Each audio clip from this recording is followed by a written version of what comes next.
Salut à tous, bienvenue à cette nouvelle formation consacrée au CSS. Dans la formation précédente, on avait vu le HTML et maintenant on va s'attaquer au CSS. Alors, c'est quoi le CSS?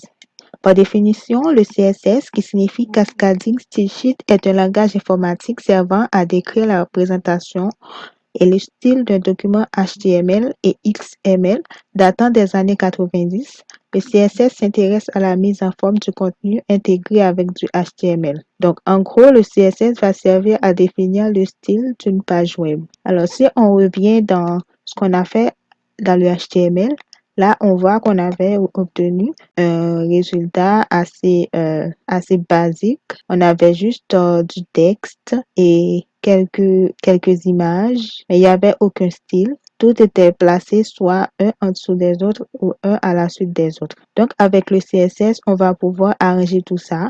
On va pouvoir ajouter des couleurs, déplacer les éléments, comme par exemple ce titre-là, je peux changer sa couleur de fond, la déplacer, la mettre ici, etc.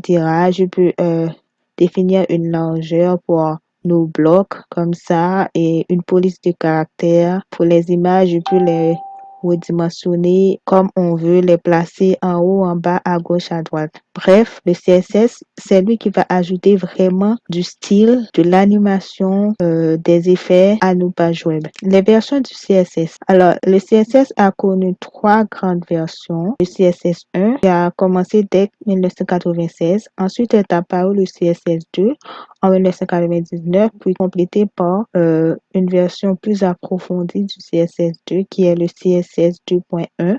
Ensuite, la dernière version, c'est le CSS 3. Maintenant, voyons la syntaxe du CSS. La syntaxe CSS est composée d'un sélecteur, d'une paire propriété et valeur appelée déclaration. Si on regarde dans l'exemple, on voit que on a d'abord H1 qui nous est pas inconnu. En HTML, on a vu des balises H1 comme par ici. Ici, dans les niveaux de titre, on avait un H1.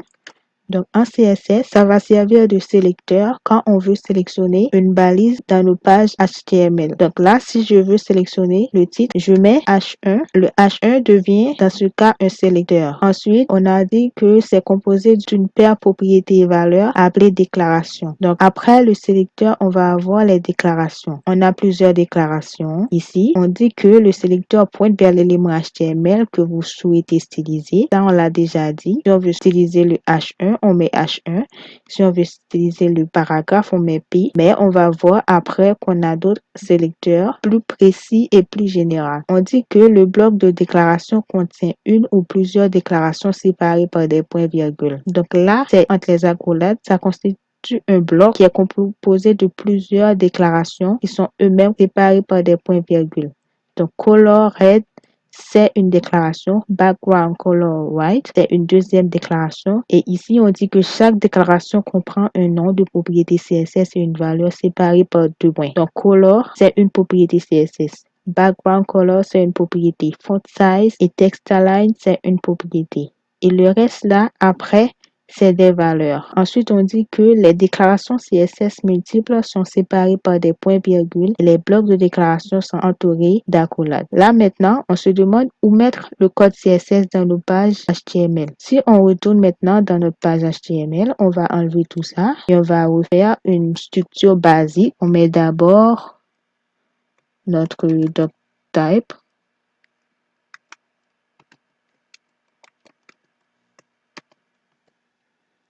On met le HTML. On met le id.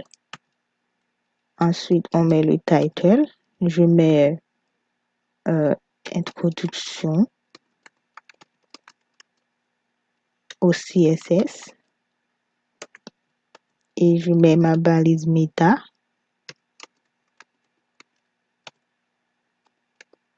UTF-8. Et là, maintenant, je mets mon body. Donc, c'est là, j'ajoute un simple titre.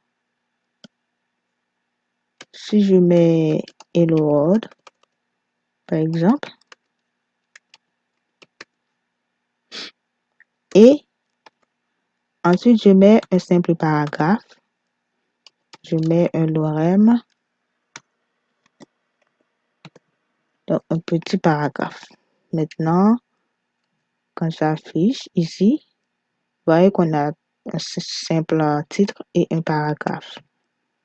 Maintenant, si je veux ajouter du code CSS, on a 3 endroits pour mettre le code. D'abord, dans un attribut style, qu'on va ajouter directement dans nos balises HTML. Donc là, maintenant, si je veux styliser mon titre H1, je vais ajouter dans la balise H1 un attribut qui s'appelle style. Donc là, j'ai mis mon attribut et maintenant, je vais mettre la propriété CSS que je vais ajouter. Si par exemple, je veux juste changer la couleur, je mets couleur. Vous inquiétez pas, on va voir ça après. C'est juste pour vous montrer des endroits où ajouter le code. Si maintenant, je veux mettre mon titre en bleu-violet, comme ça. Là, maintenant, après l'attribut ici, je mets mon égal. Ensuite, je mets mes doubles codes et à l'intérieur, je mets la propriété CSS et la valeur associée à la propriété. Maintenant, si j'enregistre et j'affiche, là, vous voyez bien que mon titre H1 est bien en bleu-violet. Et si ici, dans mon paragraphe, je veux styliser mon paragraphe, je peux mettre directement dans la balise B l'attribut style et là, je peux, par exemple, modifier la taille de mes caractères dans mon paragraphe. Si, par exemple, je peux mettre 30 pixels, j'enregistre et j'affiche. Vous voyez que les caractères sont maintenant à 30 pixels. Le deuxième endroit où mettre le code CSS, c'est dans un élément style, dans une balise style. Donc là, je vais enlever ici.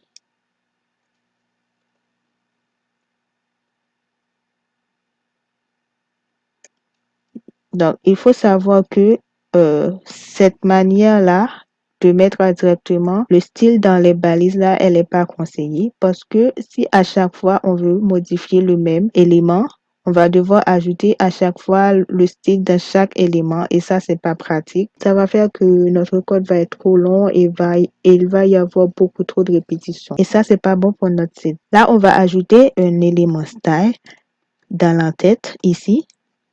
Là, on met la balise ouvrante, style, et la balise fermante.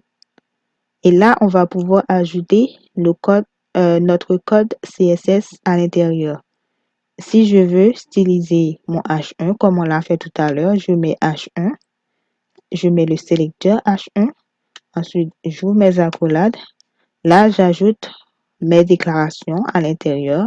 Je mets la propriété CSS que je veux, qui est couleur. Je mets une valeur, cette fois je mets rouge. Et si maintenant je veux souligner mon H1, je mets une propriété CSS qui s'appelle Text Decoration. Et là, je peux mettre la valeur associée, underline. Maintenant, si j'enregistre et j'affiche, là, vous voyez que le style est bien appliqué à mon titre H1. Et je fais la même chose pour mon paragraphe. Je mets le sélecteur. Ensuite, j'ouvre mes accolades. À l'intérieur, je mets mes déclarations. Je vais mettre font size. Cette fois, je mets à 40 pixels. Là, je peux ajouter une propriété width pour modifier la largeur de mon paragraphe. Et là, je peux mettre 50 pixels, par exemple. Maintenant, j'enregistre et j'affiche. Là, vous voyez que mon paragraphe fait bien 50 pixels de largeur. Et tout le reste, ça passe à la ligne. Là, c'est le deuxième endroit où ajouter notre code CSS. Cet endroit-là, c'est pas très conseillé non plus. Dans le cas où on a plusieurs pages qui ont le même style, comme ça, on va devoir ajouter la même balise avec tout le code CSS dans chaque page et ça, c'est pas très pratique. Mais on peut l'utiliser dans certains cas précis. Le troisième endroit qui est le plus intéressant, c'est d'ajouter le code CSS dans un fichier séparé. Qu'est-ce que ça veut dire? Alors, on va tout d'abord créer un dossier. CSS ici. Je vais créer un dossier. J'appelle CSS et à l'intérieur du dossier CSS, je vais mettre un fichier qui s'appelle index.css. Alors, si je vous montre dans mon explorateur de fichiers, ici, vous voyez que j'ai bien un dossier CSS. À l'intérieur, j'ai bien un fichier qui s'appelle index.css. Et mon fichier HTML est ici. Donc, pour y accéder, on va devoir entrer dans le fichier CSS ici. Et on va ouvrir ce fichier-là, ici. Et là, on va mettre notre code. Je vais copier ici. Je vais couper et copier dans notre fichier CSS. Donc là, ce fichier-là, il peut contenir juste du code CSS, que du code CSS, pas de balise dans ce fichier avec l'extension CSS. Il peut recevoir que du code CSS. Et en bas, vous pouvez remarquer que automatiquement, mon éditeur met le mode de langage à CSS. Et dans le fichier HTML, on va enlever les balises puisqu'ils servent à rien. Là maintenant, si j'affiche, vous voyez que rien ne se passe. Pourquoi? Eh bien parce que les deux pages, ils sont pas liés. Ils ne sont pas reliés. Le HTML, lui, il est à part, le CSS, il est à part, mais il n'y a aucun lien. Pour les relier, on va devoir utiliser une balise qui s'appelle link. Vous voyez, dans mon éditeur, si directement, il m'affiche l'option link. Mais nous, on va l'écrire à la main, on va le faire manuellement. Je mets une balise ouvrante, link. Ensuite, je ferme. Et à l'intérieur, je mets un attribut qui s'appelle rel, donc ce qui définit le type de relation qu'il va avoir avec le fichier CSS qu'on va ajouter, qui est stylesheet, qui signifie feuille de style. Et ensuite, on met l'attribut href, qui, comme vous le savez, va définir le chemin vers le fichier CSS. Donc, nous, on est ici, on va entrer dans le dossier CSS, on met CSS.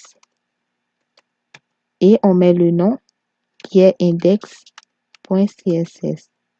Maintenant, si j'enregistre et que j'affiche, là, vous voyez que mon style est bien appliqué à mon fichier HTML. Donc là, on vient de relier le HTML au CSS. Cette façon de mettre le code CSS est conseillée parce qu'il permet d'ajouter à une même page HTML le même style. Comme ça, on va pas à chaque fois recopier le même style dans chaque page HTML. Maintenant, on va voir les commentaires. Ici, on dit qu'il est possible et conseillé de documenter ces feuilles de style en y incorporant des commentaires donnant des informations additionnelles, comme par exemple raison du choix de tel ou tel style, type de document auquel il s'applique, contexte, etc. Les commentaires CSS sont délimités par les sigles /étoile et /étoile.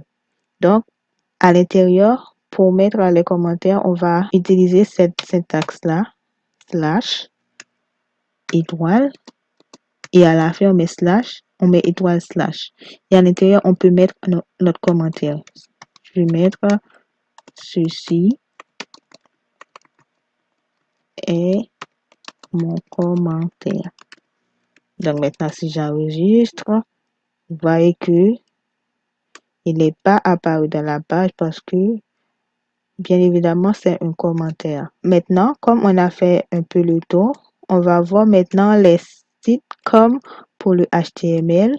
On a le site MDN Mozilla qui permet aussi de se documenter sur le CSS. On va juste changer la technologie ici pour le mettre sur CSS. Et là, on va avoir accès à toute la documentation sur le CSS. Donc ici, vous voyez qu'on a tout les propriétés CSS. On va voir au fur et à mesure dans la formation quelques propriétés et on va voir comment aussi se documenter afin de mieux maîtriser les propriétés. Alors, c'est tout pour cette vidéo. On se retrouve dans une prochaine vidéo pour la suite de la formation.